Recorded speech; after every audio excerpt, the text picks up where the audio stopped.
Chicken fry হয়ে গেছে। আমি চিকেন বানাবো, এইভাবে কেটে নিয়েছি। আমি একটু সয়া সস দিয়ে দেবো,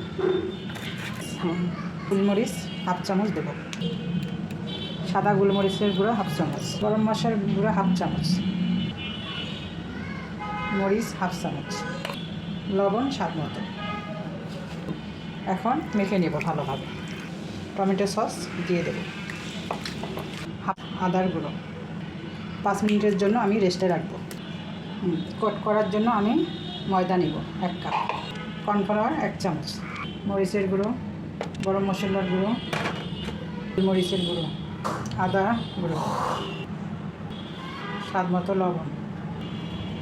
ভালোভাবে মিক্স করে নেব। এটা আমি কেটে নেব, কোট করব। এখন ডিমে দিয়ে দেব, আবার কোট করব, দেব গরম তেলে।